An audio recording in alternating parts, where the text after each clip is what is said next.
Just Us and Books got a package.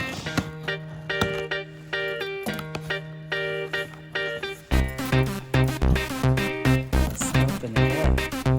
Let's see what it is.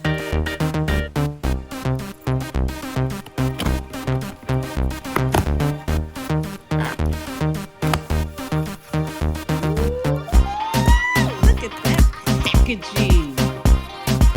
Oh my goodness, how exciting! All right.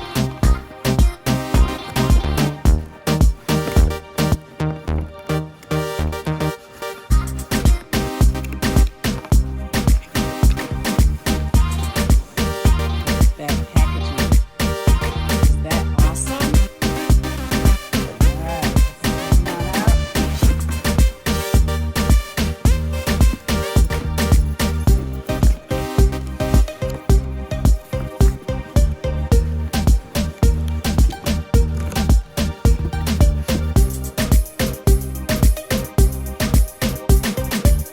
Yeah. Who is that box?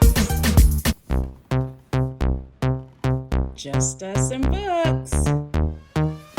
It's an exclusive. But guess what? You'll have to wait. Good morning and welcome to a thankful Thursday. We are here for a bonus weekly read aloud. And today we are reading Those Shoes.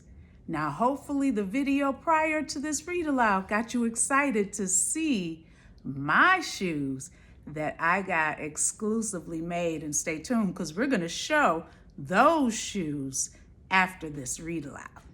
But again, today we are reading Those Shoes. Our author is Meribeth Boelts and our illustrator is Noah Jones.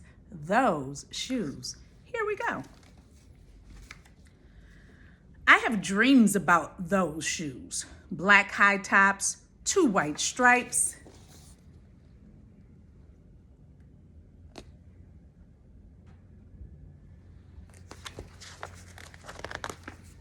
Grandma, I want them. There's no room for want around here, just need. Grandma says, and what you need are new boots for winter.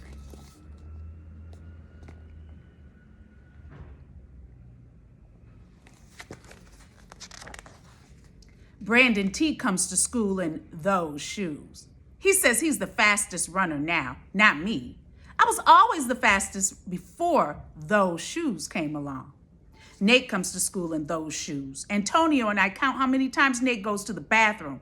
7 times in one day, just so he can walk up and down the hall real slow and show those shoes.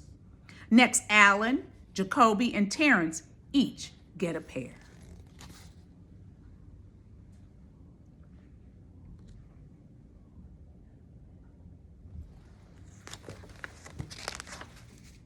Then one day in the middle of kickball, one of my shoes comes apart.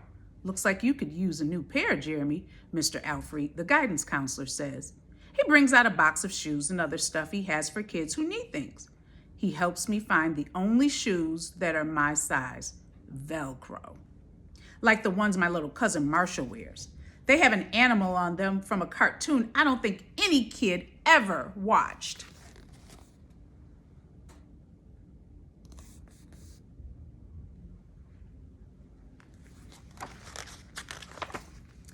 When I come back to the classroom, Alan Jacoby takes one look at my Mr. Alfred shoes and laughs. And so do Terrence, Brandon T, and everyone else. The only kid not laughing is Antonio Parker. At home, Grandma says, "How kind of Mr. Alfred." I nod and turn my back. I'm not going to cry about any dumb shoes. But when I'm writing my spelling words later, every word looks like the word shoes, and my grip is so tight on my pencil, I think it might bust.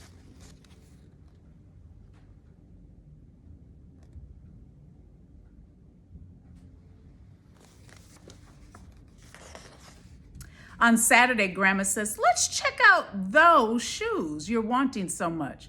I got a little bit of money set aside. Might be enough. You never know. At the shoe store, Grandma turns those shoes over so she can check the price. When she sees it, she sits down heavy. Ooh. Maybe they wrote it down wrong, I say. Grandma shakes her head. So those shoes are expensive. And remember, Grandma was talking about wants versus needs. Then I remember the thrift shops. What if there's a rich kid who outgrew his or got 2 pairs for Christmas and had to give one of them away?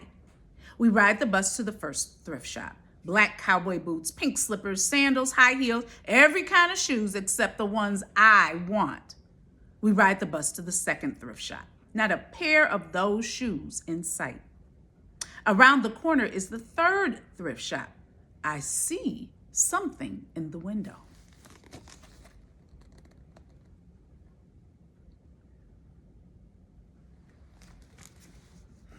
Could it be those shoes? Black shoes with 2 white stripes, high tops, perfect shape, $2.50. Those shoes! My heart is pounding hard as I take off my shoes and hitch up my baggy socks. How exciting, Grandma says. What size are they? I shove my foot into the first shoe, curling my toes to get my heel in. I don't know, but I think they fit.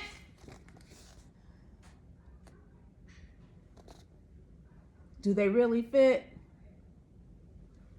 What do you think? Grandma kneels on the floor and feels for my toes at the end of the shoe. Oh, Jeremy, she says, I can't spend good money on shoes that don't fit. I pull the other shoe on and try to walk around. They're okay, I say, holding my breath, praying that my toes will fall off right then and there. But my toes don't fall off. I buy them anyway with my own money, and I squeeze them on and limp to the bus stop. And why is he limping? Because they're too small.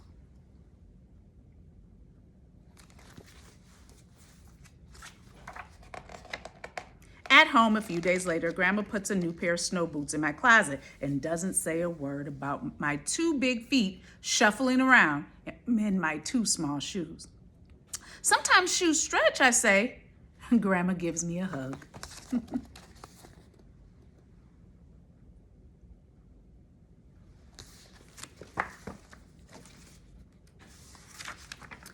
I check every day, but those shoes don't stretch. I have to wear my Mr. Alfrey's to school instead. One day during math, I glance at Antonio's shoes. One of them is taped up, and his feet look smaller than mine. After school, I head to the park to think.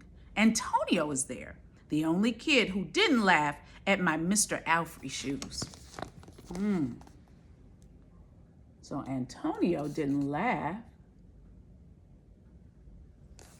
Let's see what happens. We shoot baskets. A loose piece of tape on Antonio's shoe smacks the concrete every time he jumps. I think I'm not gonna do it. We leap off the swings. I'm not gonna do it. We race from one end of the playground to the other. I'm not gonna do it, I say. Do what? Antonio says, breathing hard. What is it that you think he's not going to do? What is he trying to talk himself out of doing? What do you think it is? Grandma calls me for supper and invites Antonio over too. After supper, he spies my shoes. How come you don't wear them? Antonio says. I shrug. My hands are sweaty. I can feel him wishing those shoes were his. That night, I am awake for a long time thinking about Antonio. When morning comes, I try on my shoes one last time. Aww. All right, he said one last time. What do you think he's gonna do? Before I can change my mind, the shoes are in my coat. Snow is beginning to fall as I run across the street to Antonio's apartment. I put the shoes in front of his door, push the doorbell, and run.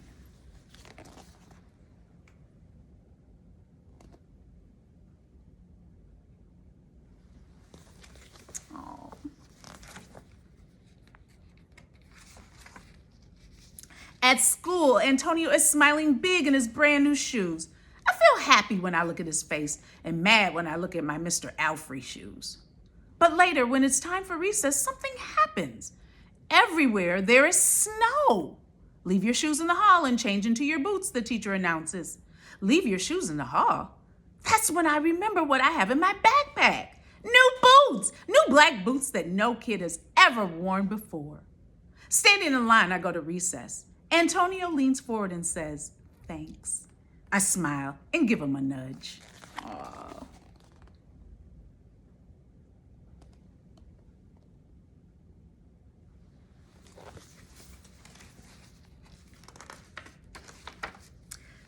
Let's race. And there they go, racing in the snow in his brand new snow boots. The end. Those shoes. What a nice story. I love that Grandma talked about wants versus what you really need. And he really needed those boots, but he really wanted those shoes. And how nice that he was able to give those shoes to someone that could actually use them. Those shoes. All right, so stay tuned because I'm gonna show you my shoes. Get ready. I do hope you enjoyed our read aloud for today. Just Us and Books.